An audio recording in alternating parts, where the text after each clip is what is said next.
faith as an African is inseparable from my experience of education. I'm a convert to Christianity. My childhood and adolescent years were set in the context of a faith tradition commonly referred to as African religion.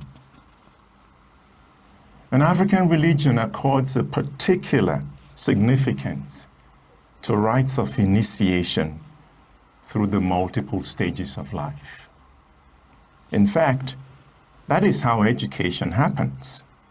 In this faith tradition, education entails the practical preparation for taking one's place in the community and the moral improvement needed to fulfill one's responsibility to the community.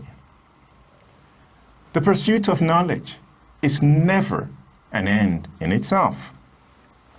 Knowledge in this faith tradition is transcendental, not in an otherworldly manner, but as a call to something that is greater than the self, that is more encompassing than the individual's own interests. I am not a product of Jesuit education. There was no Jesuit school where I grew up, and public school was the norm for the few in my family who were privileged or fortunate to receive an education. These public schools were founded by missionaries, but nationalized by African governments in the ferment and euphoria of independence from colonial rule. When it came to the explicit knowledge of religious doctrines, teachings, and traditions, I had an option, either to study Christian religious knowledge or Islamic religious knowledge. Thankfully, in some instances, it was possible to study African traditional religion. In my secular primary and secondary schools, I prayed to the God of Jesus Christ during our daily morning assembly and sang Christian hymns. On Ash Wednesday, we were herded to a nearby Catholic church to be smeared with ashes without a clue of what it meant. Where did this experience of education leave me? In my case, although education did not necessarily impose faith or compel belief, it left me with somewhat of a hybrid identity. Today, I consider myself a bearer of multiple identities shaped by African religion, Christianity, and Islam.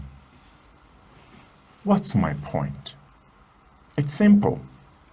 The diverse faith context of my education equipped me with the values of tolerance, respect, and mutual coexistence.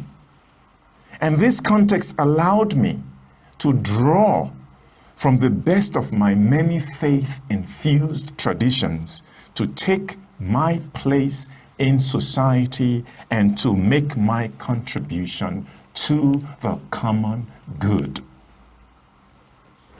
Educating for faith owes little to imposed beliefs and everything to values and principles and ethos by which we reflect upon, judge, and transform reality.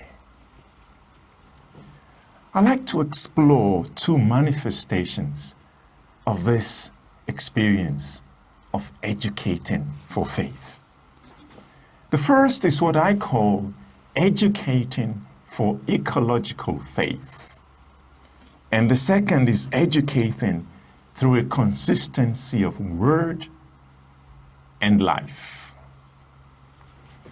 In these times, I am convinced that education in the Ignatian tradition would be inconsistent and incomplete if it did not educate people for a sustained commitment to an ecological faith. The core of this faith is simply the conviction that planet Earth is not a product of an act sequestered in an impenetrable and irretrievable cosmic past. This Earth, our common home, represents a project continually being fulfilled in mutuality and reciprocity. As Pope Francis says in his encyclical Laudato Si, our focus need not dwell on how the earth came into being, but on how to ensure its fruitfulness for coming generations. I find his insights refreshing and revolutionary. It can enrich and shift our mission of education to assume a duty of care for our common home as a preferential, ethical, and faith-directed option. What would education for ecological faith look like? Actually, Pope Francis lays out the framework of an education for ecological faith, and I believe clearly and in a very compelling manner. First, he says, an education for ecological faith clearly prioritizes what the Pope calls ecological equilibrium that strives to establish harmony with ourselves, with others, with nature, with living creatures, and with God. Second, ecological faith teaches ecological citizenship and cultivates sound virtues that enable people to make a selfless ecological commitment in their local communities. Third, what I call ecological faith empowers people to overcome the paradigm of unbridled consumerism, and that promotes a new way of thinking about human beings, life, society, and our relationship with nature.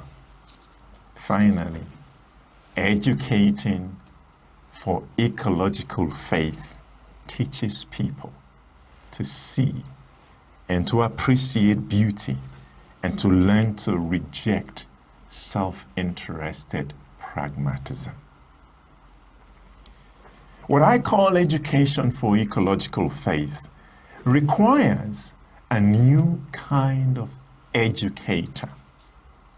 It needs, says Pope Francis, educators capable of developing an ethics of ecology and helping people through effective pedagogy to grow in solidarity, responsibility, and compassionate care.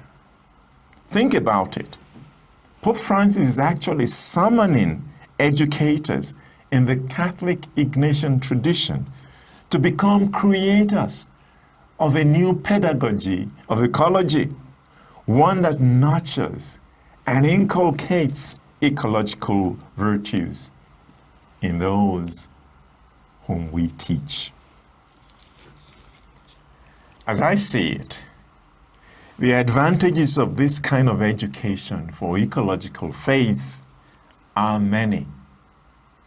If we succeed at it, it will convert and transform our students into stewards of environmental integrity and teach them, according to the prayer of Laudato Si, to discover the worth of each thing, to be filled with awe and contemplation, to recognize that we are profoundly united with every creature as we journey towards God's infinite light.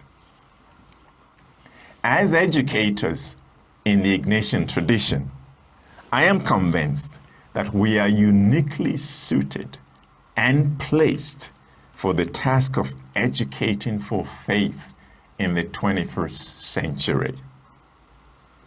The Ignatian pedagogical tradition affirms our identity as women and men who strive creatively and innovatively to model a faith-directed life for others. People who lead others to discover, experience, and practice the humanizing manifestations of the Spirit, such as conscience, character, compassion, and commitment. In a real sense, because of the work we do and how we accompany young people in search of a meaningful faith commitment and purpose in life, we become witnesses to these core values. We don't simply tell, we show our students by the quality of our commitment, the depth of our faith, and the examples of our lives. You know, Pope Paul VI once said that people of our generation listen more willingly to witnesses than to teachers. And if they do listen to teachers, it is because they are witnesses. Educating for faith calls us to model a consistency of faith, life, and practice for young people entrusted to our care. 10 years ago, the former Superior General of the Society of Jesus, Father Adolfo Nicolas, spoke about what it meant to educate for faith in the Ignatian pedagogical tradition. Jesuit education, Father Adolfo Nicolas said, should change us and our students.